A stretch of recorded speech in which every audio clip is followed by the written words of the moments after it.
السلام عليكم ورحمة الله وبركاته. بسم الله الرحمن الرحيم. مرحبا بكم أصدقاء المشاهدين. اليوم غادي نشوفوا الناس اللي بغاو يتسجلوا في بكالوريا الأحرار باك ليبر 2015 في المغرب. إذا كتمنى الاستفادة للجميع.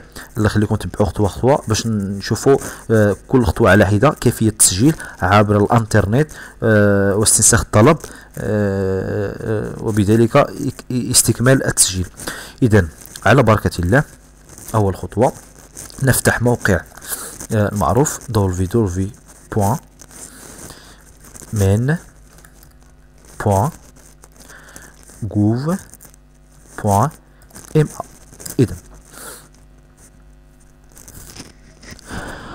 إذا هذه هي الصفحة الرئيسية للتربية الوطنية والتعليم العالي والتكوين المهني. إذا كما كدير الموقع كتخرج لك هذه الصفحة هذه. إذا نتوجه مباشرة إلى هذا الرابط: ترشيحات الأحرار لامتحانات البكالوريا لدورة 2015. مفهوم؟ إذا كنضغطوا على هذا اللينك هذا، على هذا الرابط، ثم كتخرج لنا هذه الصفحة هذه اللي عبارة على هذا الشكل. إذا كنمشيو للجهة اليمنى، تسجيل طلب جديد. هنا تسجيل طلب جديد، نضغط مرة أخرى. هذه هي الصفحة الرئيسية لتسجيل بكالوريا أحرار. اللي بغى يتسجل بكالوريا، هذه هي الصفحة الرئيسية باش غادي يتسجل. إذا ملف الترشيح لاجتياز امتحانات البكالوريا الخاصة بالأحرار. إذا هذه الخانة هذه لا يمكن استكمال انك تسجل فيها ودير فيها معلومات الا اذا كنت ترشحت لبكالوريا ليبر سابقا في يعني السنه الماضيه او السنه الاخرى او كنت متمدرس. اذا تحميل المعلومات، هذا الجزء لتسهيل مسلك المعلومات الشخصيه، وهو خاص بالمترشحين الذين سبق لهم ترشح السنه الماضيه كاحرار او كانوا متمدرسين، وهو غير الزامي. اذا بالنسبه لهاد الصفحه هذه غادي يملأها هذاك اللي كان متمدرس العام اللي فات وما كملش قرايه، يعني ما كملش قرايه، مفهوم؟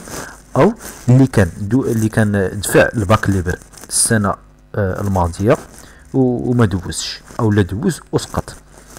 اذا غادي نعطيو اطلاله على هذا المقطع. اذا متمدرس سابق، هنا كتدخل رمز مسار، يعني الرمز ديال المسار عطوه وزارة التربية الوطنية العام اللي فات.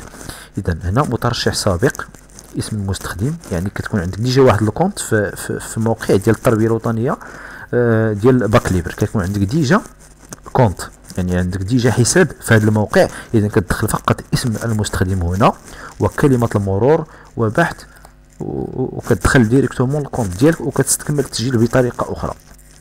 إذا نمشيو ديريكت للمعلومات الشخصية. إذا هنا أي واحد جديد بغى يتسجل في باك حر، إذا كنبداو من هنا. رقم بطاقة التعريف الوطنية، مثلا جي بي 56 78 مثلا. الاسم العائلي مثلا ندخلو بالفرنسي هو الأول، ال أمراني مثلا، كندخلو بالفرنسي وبنفس الوقت ندخلو بالعربية. مثلا خالد، فهم؟ اسم الأم هنا، اسم الأم مثلا خديجة، عفوا خصني هنا اللغة العربية كلافي، من بعد غادي سميتو باش نكدو. الجنسية من المملكة المغربية بطبيعة الحال، ذكر أو لا أنثى. هنا تاريخ الميلاد، هنا السنوات، مثلا 1989 أو لا، عفوا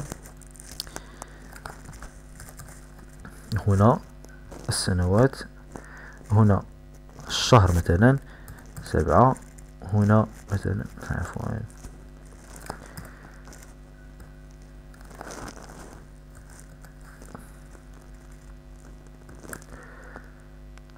هنا 1900 مثلا 88، وهنا اليوم مثلا 6.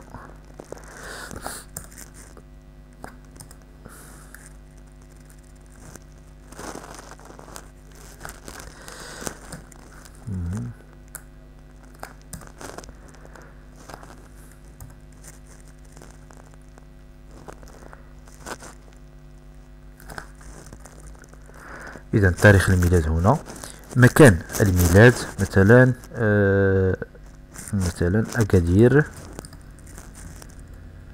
نكتبو بالفرنسية أكادير.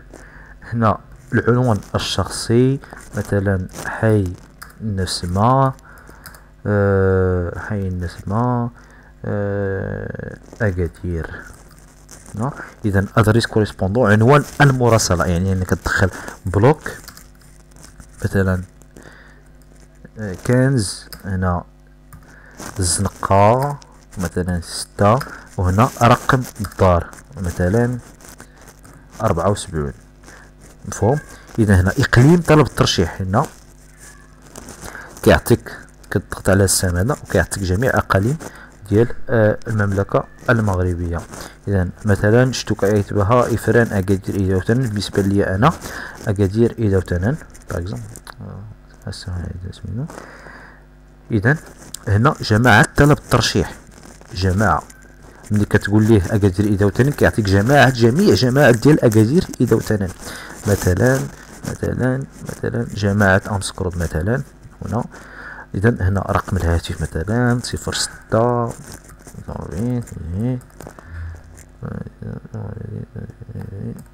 مثلا. هنا بريد إلكتروني كما كان مثلا جيلان مثلا، هنا جيميل بوان اي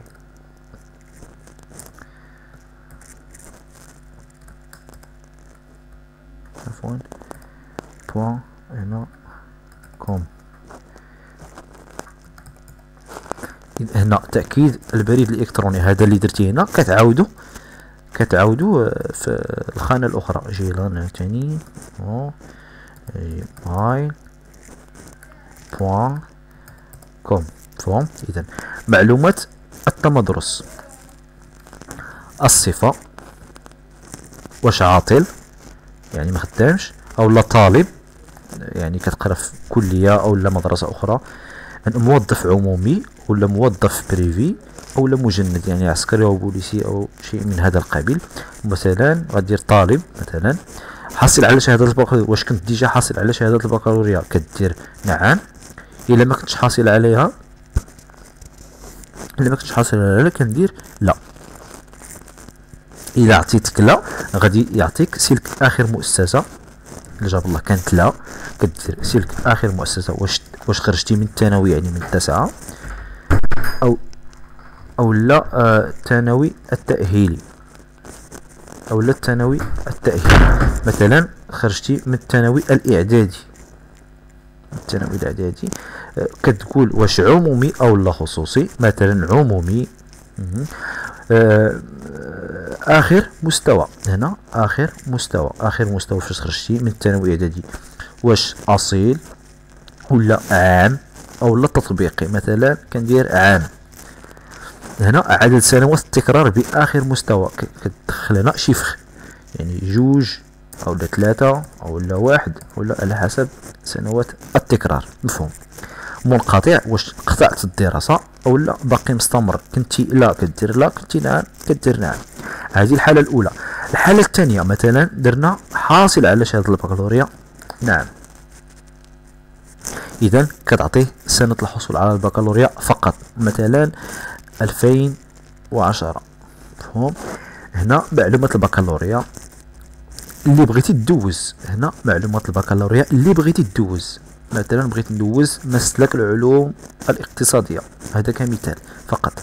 الإعفاء من التربية البدنية، واش بغيتي تدوز الامتحان في التربية البدنية أو بغيتي الإعفاء.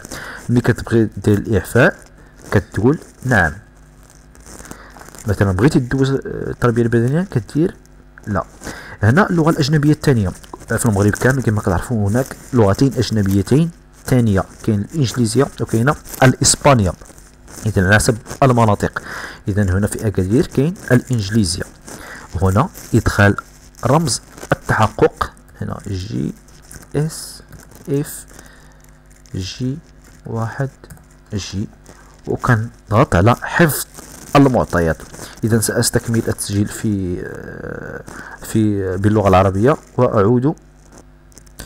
إذا إذا عدت من جديد بعد أن ملأت هذه الخانة الباقية باللغة العربية. إذا العمراني خالد، الاسم الأم خديجة، مكان الميلاد أكادير، العنوان الشخصي حي النسمة أكادير، بلوك 15/6، رقم 74. إذا كان هذا ملأنا جميع الاستمارات، استمارة جميع ملناها. إذا كتبقى الصورة الشخصية. هنا صورة حديثة ذات خلفية زرقاء أو رمادية ناصعة مما تظهر بوضوح ملامح وجه صاحب الطلب. المهم الصورة تكون واضحة وتكون صغيرة، ودير تحميل الصورة فقط، تحميل الصورة باش يعطيك كتلزم البيسي ديالك أو من سميتو. إذا هذا هو ملء جميع ملء استمارة طلب ترشيح لاجتياز امتحانات البكالوريا حرة. إذا نقوم بحفظ المعطيات فقط. إلا كان شي خطأ كيقول لك اودي راه كاين شي خطأ، المرجو إدخال الصورة رمز التحقق غير صحيح، مفهوم؟ إذا ملي كدير حفظ المعطيات كيعطيك إلا كانت شي حاجة عندك ناقصة كيعطيه لك انتباه، عندك المرجو إدخال الصورة ورمز التحقق غير صحيح، مفهوم؟ إذا كندير رمز التحقق هو هذا بي إي 3 2 ك و2، وتحميل الصورة مثلا.